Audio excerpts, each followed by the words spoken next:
to minimize pain, frustration, disappointment, even disillusionment, to minimize disorientation, inconvenience. There are some facts of life that should be accepted, even appreciated. Parang biyanan o manugang, hindi na pwedeng palitan, kaya dapat na lang tanggapin. At hindi lang pagtiyagaan, dapat tutunan na enjoyin. One fact of life is that people change. Nagbabago ang tao. Yung pinakasalan mo 30 years ago, iba na siya ngayon. Yung minahal mo 5 years ago, magbabago yan. 2 Corinthians 3:18, the Lord's Spirit makes us more and more like our glorious Lord. This is a positive spiritual growth because people's spirituality changes. 1 Corinthians 13:11, when we were children, we thought and reasoned as children do, but when we grew up, we quit our childish ways. Sometimes the change is negative, retrogressive, and unwelcome. Hindi lahat ng pagbabago ay pag-asenso. May pagbabagong pag-atras. But one truth remains, people's mentality changes. What else changes with mentality? Perspective, point of view, thoughts, values, tastes, our likes and dislikes. Emotions change, feelings change. So does affection and love. Hence the great leap of faith in marriage. Kaya hindi biro ang pagpapakasal. Sabi ng matatanda, ang pag-asawa daw hindi parang kaning isusubo, iluluwa kung mapasok. That's why there's a great leap of faith in making vows, even in signing contracts. Kaya naimbento ang mga kontrata. Why were contracts developed and invented? Because people change. Ecclesiastes 5:6, don't let your mouth or your vow get you in trouble. And the Bible admonishes us not to be guarantors. Because people that you guarantee change their minds. Their fortunes change, or you change your mind. People fall in love. People fall out of love. Love, closeness, enjoyment in marriage, in family or friendship, is sustained despite change and growth only when the individuals concerned grow in the same direction, in the same trajectory and speed. When they stay in the same quadrant or at least in the same half of the plane. So when you travel together with someone in your life, at least if you're both traveling northeast, you're in the same quadrant. If you're both traveling north, you're in the same half of the plane. But if somebody begins to travel southwest and the other northeast, probably another half of the same plane, but not in different quadrants anymore. What if somebody travels north and the other one travels south? That's why people separate ways. Because they can grow in different directions. And that cannot be changed. That we change. Jeremiah 13:23, can people change the color of their skin or can a leopard remove its spots? Akala ng ibang, ibig sabihin nito, walang nagbabago. But this sense of permanence is more about natural or inborn, even genetic traits, not about those related with mentality or emotion that could be affected by the environment. With loved ones, hope and work for positive change, for change in the same direction, and for continuing oneness. But be ready for changes in others and in you. Nagbabago ang tao. Bawat nadidinig, nakikita, nararamdaman, nararanasan, nagpapabago sa atin. Kaya pag sobrang magkahiwalay ang mag-asawa, magkahiwalay ng kinakain, magkahiwalay ng buhay, magkahiwalay ng lugar, at hindi matibay ang pag-ibig nila at hindi sila parehong sumusuko sa pag-ibig ng Diyos, maaaring magkalayo ang loob. At pag nagkalayo ang loob, kasunod na lang na maglalayo na pati ang kanilang mga buhay. Tinatanggap yan. People change. That's why if you care for somebody very deeply, you try to change in the same direction or trajectory or speed so you don't fork ways. You don't separate ways.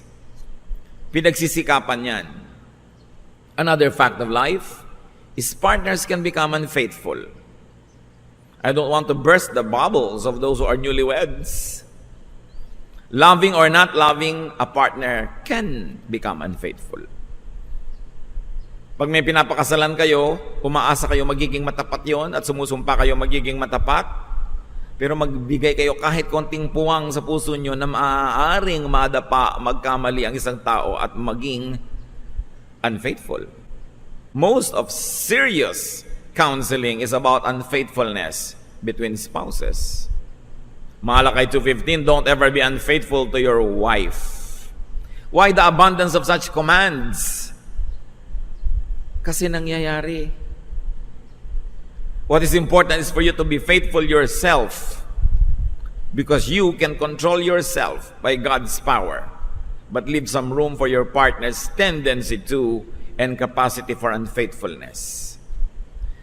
Sometimes what is most painful are people who never even expected, suspected, or imagined that their spouse could be capable of unfaithfulness. And then suddenly they realize, may anak na palang 12 anyos kay kumare. Ang sakit, kasi buong buhay, nasa illusion ka na perfect ka na pangasawa mo. We pray for that. We strive for that. But leave room for the possibility so that if it does happen, there will be less pain. Facts of life. Not to just burst your balloon, but we should be grounded on fact. Be ready for people's possible unfaithfulness to you, be they business partners, be they relatives or friends or associates. Leave room for it. Fortify yourself against it. Accept its possibility from the start. It will minimize pain if pain would come. Jesus says in Mark 14:38, watch and pray so that you will not fall into temptation. The spirit is willing, but the flesh is weak. Now this weakness of the flesh must be thought of by those who have to forgive, not those that commit errors. Kung meron kayong partner na nagkasala sa inyo, kayo yung mag-iisip, the flesh is weak. Pero kung kayo nagkakasala, hindi nyo sasabihin sa partner nyo, kasi the flesh is weak, biblical yan, kaya ako naging weak. Don't ever abuse such truths. Another fact of life, people get sick. People age. People die. Maaga pa lang, tanggapin nyo yun. Pag nakahiram kayo ng asawa ng 10, 20, 30 years, tas binawi na ng Panginoon, people die. Huwag kayong magtampo o magalit sa Diyos. Pasalamat kayo, nakahiram kayo kahit saglit. This will happen to your partner, to your child, to your parent, to your friend, to you. And more than most people, spiritual leaders see this more sensitively because we face the cycles of life nearly every day or every week. Somebody is getting born, somebody is dying, somebody is getting well, somebody is becoming worse, somebody is getting married, and next week some people are separating. The cycles of life. Ecclesiastes 3:1-2. Everything on earth has its own time and its season. There is a time for birth and death. That's why it is important to live life to the fullest in its every stage. You allow a child to be a child. You allow a young person to be a young person. Maturity comes later. Let the mature people be mature. Don't force people to fast forward old age. You have all the time in the world to be old. So be young when you're young and allow people to be young. Don't expect them to be adults. Although we teach them and prepare them for adulthood, but you don't steal childhood from children. You allow them. Ecclesiastes 12:1, keep your Creator in mind while you're young. In years to come, you will be burdened down with troubles and say, I don't enjoy life anymore. So enjoy life when you can. Siyempre, para ka mag-enjoy ng life, medyo ka konting masayahin, hindi ka masyadong serious sa mga problema, ang bata-bata, pinapaserious mo na. It will happen whether you like it or not. Darating ang mga hapdi at pait na magpapamature sa ating lahat. Kung hindi pa nangyayari sa mga bata, hayaan nyo muna sila mag-enjoy ng kaunting innocence. Do not deprive them. Live to the fullest when and while you can. And let others live to the fullest when and while they can. Set them free to pursue their dreams, to become the people that God had meant them to be. And it's important to share good times whenever possible, because times are not always that good. You want to go on a picnic, but somebody has a heart attack, somebody becomes paralyzed. You want to go on a trip, but your fortunes change and you suddenly become poor. Dapat marunong tayong sumakay sa panahon. Ecclesiastes 11:9, be cheerful and enjoy life while you are young. Do what you want and find pleasure in what you see, but don't forget that God will judge you for everything you do. It just says, well, just don't leave God out of the equation, but never neglect to enjoy. Many people like to emphasize the last sentence and scare the young people from becoming young. But it just says, be young, enjoy. Just don't forget that God will hold you to account, so give yourself limits. When you grow old, when you become sick, do not be full of regrets. Enjoy what you may while the time allows you. Another fact of life, fortunes change. Reversals happen. Sabi ni Balagtas, ay bago sa mundo'y sa isang kisap mata, ang tao'y mayroong sukat ipagdusa. Sa isang iglap, pwedeng mapalitan ang lahat sa buhay natin. Isang banggaan sa highway, pwedeng mamatay ang dalawa mong magulang, maiba ang buhay. Isang plane crash, isang boat capsizing could take away your loved ones or your life. Isang maling galaw, nahulog ka sa hagdan and got paralyzed from the neck down. Anything can happen. That's why we should celebrate life whenever possible. Job went from everything to nothing and then thankfully to everything again. Not everybody ends that way. Usually pag nagka-reversal, nakakamatayan na yung reversal. Unless the abundance love of God takes over and that you do the right thing to even attract the good blessings of God to come your way.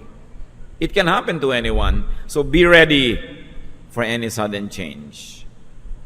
Huwag kayong mabuhay na parang hindi na magbabago ang lahat. Kung sobra kayong hirap, huwag kayong maghinagpis lagi. Mababago yan, pwede. Kung sobra kayong yaman, huwag kayong magyabang. Hindi nyo alam. Proverbs 27:1, don't brag about tomorrow. Each day brings its own surprises. And sometimes the surprise is scary. When you are up, when you're young, strong, prosperous, be nice. As they say, be nice to people on your way to the top because you will meet the same people on your way down. Hindi dapat nahihibang at nalalasing pag matagumpay. Hindi ka nakakatiyak na ganyan lagi. When you are down, work and hope because fortunes can change. Another fact of life, success invites unwanted attention. Success invites hangers-on. Pag panalo ka, maraming lumabalapit para humingi ng balato. Success can invite envy and competition. Don't think that when you become successful, things will be rosy. Success is given only to a few because only a few can bear the burden of success. Because so much burden goes with the terrain.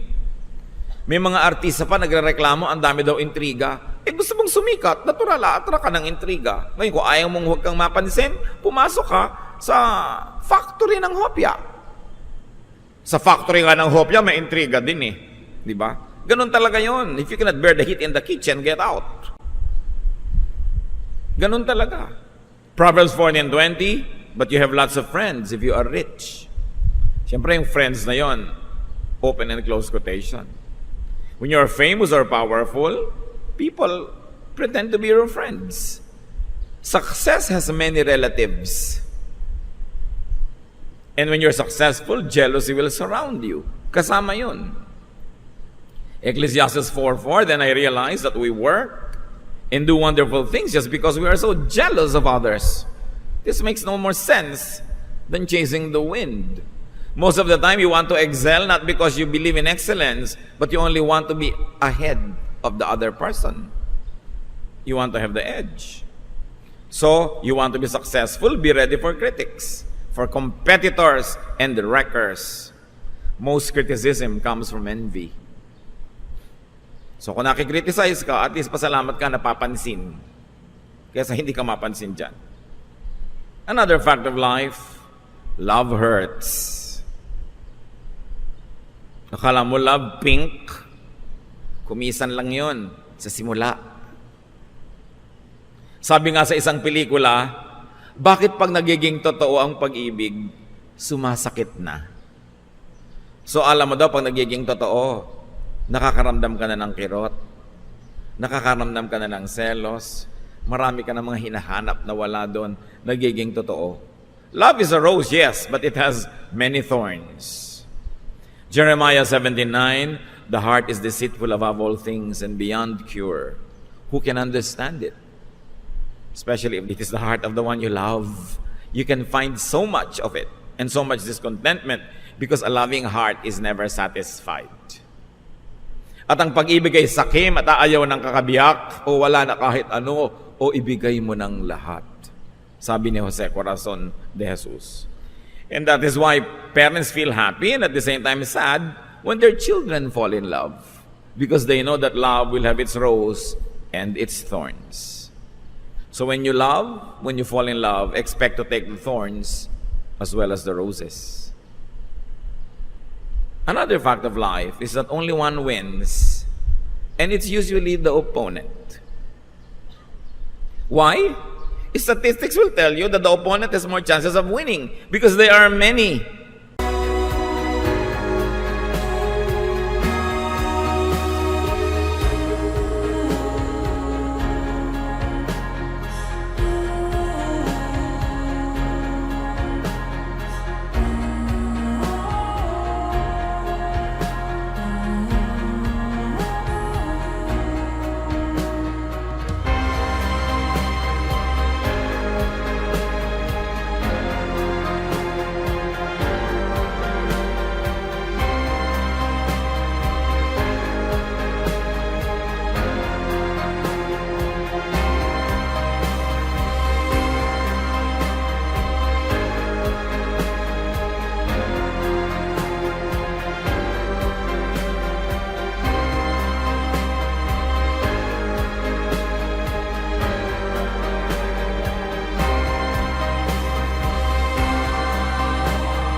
Marami kang kalaban eh. Kaya ang dami ng chance na hindi ikaw yung mananalo. So you work, pray, and hope for victory, but be ready for defeat. That's why you have school contests. You have little leagues. You know what those small contests are for? For us to practice in defeat. To practice for defeat. Kaya mga bata, ang mga young people, pinapasali natin sa maraming contest, hindi para sila laging manalo, para masanay silang matalo. Dahil maraming talo sa buhay. Hindi laging panalo. Ngayon, kung natalo ka, nagpo-protest ka na. Your little kid does not win in the declamation contest and you go to court. You call every teacher demon. And you raise hell in the school. You are teaching your child not to accept defeat. We make children go to contests, prepare them so that they could win, but also prepare them that they might not win because chances are they won't. And when they can accept defeat graciously, learn it, improve upon it, build upon it, then you are making a good person. You are developing character. You cannot always win. It's a fact of life. Dapat sinasanay. That's also why most of the time we allow our children to have pets. Because the lifespan of pets is much shorter than our own lifespan. And so if nature would take its course, the pet would die ahead of our children. And our children gets their practice in bereavement. Because people die. Nagpa-practice tayo sa mga pets. Hindi nyo naman papatayin yung pet para kayo mag-ensayo, no? Pero ang mahalaga, sinasanay natin. 1 Corinthians 9:24, you know that many runners enter a race, and only one of them wins the prize. Spiritually, so run to win. In any contest, run to win. But if you don't win, ask yourself why. Improve on your craft. Congratulate the winner. Celebrate the victory, even if it's not yours. Because it's human achievement, and therefore it is for God's glory. Another fact of life, most attempts fail at first. Bihira naman na first attempt mo, panalo ka na. Konti lang ang sa golf, hole in one. Alam niyo ang goal ng golf? Paluin yung bola at pa-shootin doon sa butas. Pero nakakita na kami, isang palo lang, nag-shoot agad, yun ang hole in one. Bihirang-bihira yun, kaya binibigyan yun ng award. Bihira yun. Madalas, tumirik na yung araw, nasunog na yung balat mo, hindi pa nagsushoot. Yun ang totoong buhay. No? Increase your chances by increasing your attempts. Increase your chances by working more. But when it does not work, ganun talaga buhay. Sabi ng Pranses, c'est la vie. Sabi ng mga Aleman, so ist das Leben. That's life. Ganyan talaga. Ecclesiastes 11:6, sow your seed in the morning, and at evening let your hands not be idle, for you do not know which will succeed, whether this or that, or whether both will do equally well. Kung gusto nyong marami ang pagkakataong magtagumpay, marami ang pagsisikap na gawin nyo. Gusto nyo marami kayong tubuin, marami dapat ang pamumuhunan. Gusto nyo maraming anihin, marami dapat itanim, kasi hindi nyo alam kung alin ang tutubo, alin yung mamumunga, alin ang magkiklik. You never know. That's why don't put all of your eggs in one basket. Or if you do, watch that basket. Kasi inilagay nyo na doon lahat. Kahit sa pag-ibig, huwag nyo inilalagay lahat sa isang tao lang. Dahil paano kung bigla nagtaksil? Hahanapin nyo si Basilio? Huhulihin nyo ang sawa sa lumang simboryo?